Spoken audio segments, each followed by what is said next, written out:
Amina the blind weaver did not need eyes to see the future. Her fingers wove it into being. They called her the witch who stitched fate. The loom moved on its own the night before the king's men came. Amina's fingers bled as the threads wove a prophecy she couldn't stop.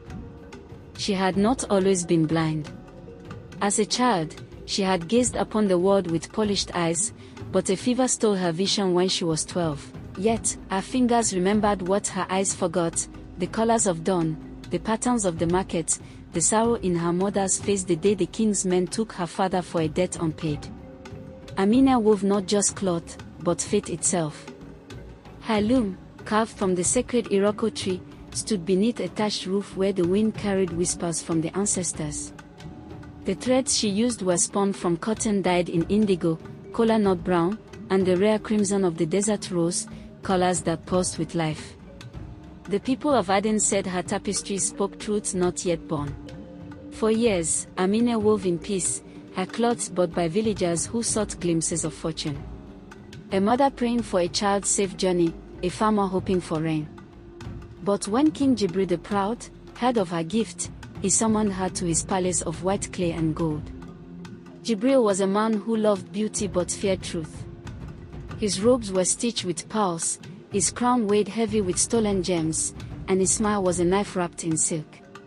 "Weave me a tapestry," he commanded. "One that shows my reign as blessed and unshaken." Amina bowed her head. Her fingers trembled as she tied the first thread. For 7 days and nights, Amina wove. When she was done, the king unrolled the cloth, and his smile shattered. The tapestry showed Adun in flames. Not literal fire, but the slow burn of injustice. The king's tax collectors, their pockets bulging with grain snatched from starving farmers.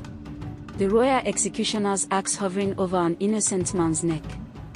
The queen, her face turned away as Jibril whispered to a rival chief's wife. And in the corner, barely visible, a small girl holding a seed, the only green thing in a dying land. "This is treason," Jibril roared. "You dare show me this?" Amina, calm as still water, replied. "I do not weave what I choose. The threads weave what is." The king ordered the tapestry burned.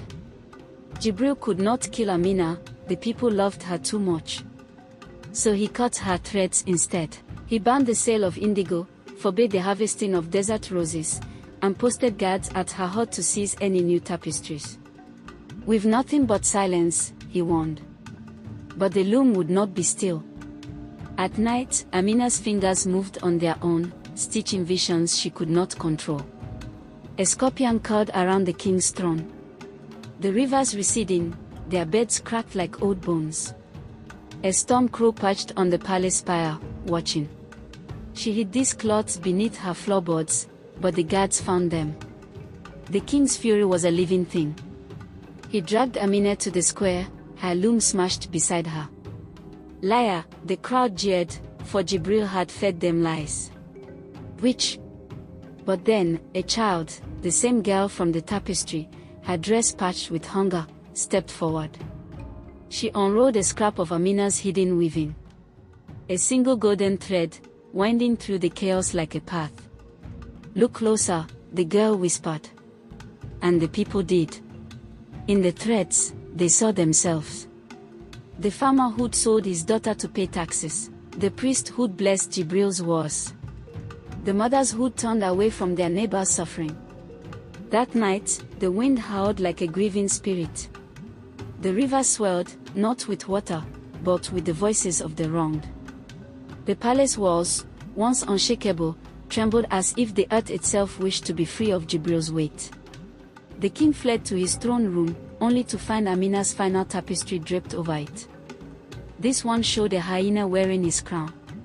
When the people stormed the palace at dawn, they found Jibril, gagged by his own jewels, his hands clutching a threadbare scrap of cloth. The girl from the tapestry planted her seed in the cracked earth outside the gates. Amina was never seen again. Some say she walked into the desert, her fingers trailing threads that became roots. Others claim she sleeps beneath the great iroko tree, her dreams still weaving. But in Adun, the looms never stopped. To this day, weavers leave one thread unfinished in every cloth, a space for truth to grow. And if you listen closely to the wind, you might hear the looms whisper. A tyrant fears the needle more than the sword.